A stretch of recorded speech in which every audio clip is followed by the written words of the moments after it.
Assalamualaikum warahmatullahi wabarakatuh. Perkenalkan, nama saya Likna Sinta Aprilia dengan NIM 1221131.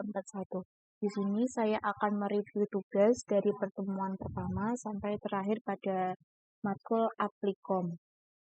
Nah, di sini pada pertemuan pertama kita mendapatkan tugas modul transportation. Di sini digunakan untuk biaya transportasi suatu rute tertentu proporsional dengan banyakkan ini yang dikirim. Ini contoh-contoh latihannya saya masukkan di YouTube pada modul transportation. Selanjutnya pada pertemuan kedua, di sini saya menggunakan modul excitement, ya di sini menyelesaikan assignment 1 sampai 7. Yang pada pertemuan ketiga, saya menyelesaikan soal BEP. BEP adalah kondisi di mana suatu perusahaan berada pada titik impas, tidak memiliki keuntungan maupun kerugian, dengan kata lain besarnya biaya yang dikeluarkan sama dengan nilai barang yang terjual. Di sini ada break even point atau BEP, suatu analisis yang dapat digunakan untuk menentukan dan menemukan jual barang atau jasa. Di sini saya melakukan latihan soalnya, sudah saya upload di YouTube soal 1 sampai 4. Pada pertemuan keempat, di sini ada integral programming yang digunakan untuk memecahkan masalah yang berkaitan dengan penggunaan sumber daya untuk menghasilkan keuntungan maksimal dengan hasil akhir bilangan bulat.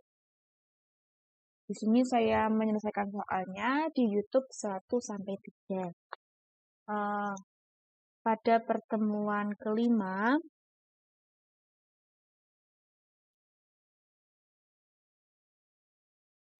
di sini ada location dan inventory. Nah, pada modul location itu untuk menghitung lokasi yang memberikan biaya unit dari proses produksi dan distribusi rendah atau tingkat efisiensi maksimum. Sedangkan modul inventory digunakan untuk memecahkan masalah yang berhubungan dengan persediaan barang untuk proses produksi dan biaya produksi dalam permintaan pelanggan suatu produk dan menyangkut biaya perawatan stok barang di gudang. Nah, di sini saya latihan soalnya, location-nya ada 1 soal dan inventory ada 1 sampai 6. Selanjutnya ada linear programming. Nah, linear programming itu digunakan suatu mode untuk menyelesaikan masalah optimasi dalam mengkombinasikan produk mix dengan result yang terbatas atau memecahkan masalah yang terkait dengan pengalokasian sumber daya perusahaan secara optimal untuk mencapai keuntungan maksimal atau biaya minimum. Di sini saya mengerjakan soal 1 sampai 11, sudah saya upload di YouTube. Selanjutnya ini saya ada UTS. Ini saya mengerjakan seperti ini soalnya di sini, dan di sini ada penyelesaiannya. Selanjutnya ada forecasting. Ini pada setelah UTS, forecasting atau artinya peramalan. Nah, metode ini digunakan untuk memprediksi atau memperkirakan berbagai kejadian di masa mendatang berdasarkan data yang dikumpulkan sebelumnya. Nah, di sini ada contoh soal 1 sampai 7 sudah saya upload di YouTube. Selanjutnya ada forecasting lagi. Nah, di sini forecastingnya adalah contoh-contoh soalnya. Nah, di sini sudah saya upload soal 1 sampai 6 ya. Sudah saya di YouTube. Selanjutnya ada network. Nah, network itu adalah jaringan sambungan penghubung antara satu titik dengan titik lainnya dalam jangkauan. Nah, di sini tuh ada 3 model network, yaitu minimal spanning tree, maximal flow, dan shortest route. Nah, di sini ada soal YouTube-nya ada 3 soal. Selanjutnya ada modul project management. Nah, modul project management ini digunakan untuk memperkirakan jangka waktu proyek dan menentukan aktivitas proyek mana yang lebih kritis. Nah, ada contoh-contoh soalnya sudah saya masukkan di YouTube 1-3. Selanjutnya ada waiting line.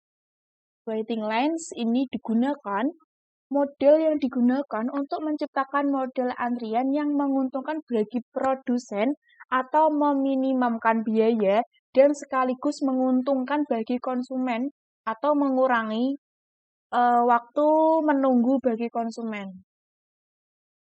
Nah, ini contoh-contoh soalnya ada 1-4 sudah saya masukkan di YouTube. Selanjutnya, tugas terakhir adalah productivity dan quality.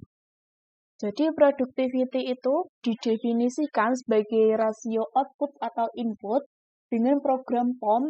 Ini memungkinkan untuk menghitung produktivitas dengan jumlah input dan sejumlah periode tertentu.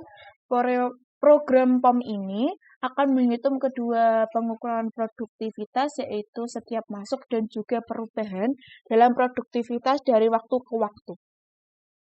Ini memiliki tujuan untuk menghitung perbandingan antara hasil yang dicapai atau output dengan keseluruhan sumber daya yang digunakan atau juga disebut juga input.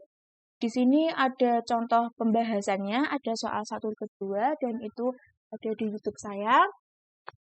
Dan selanjutnya ada quality control. Quality control itu untuk menghitung secara statistik agar memonitor kendala yang memenuhi standar, kualitas itu terjaga. Ini contoh soal ada 2, 1 dan 2.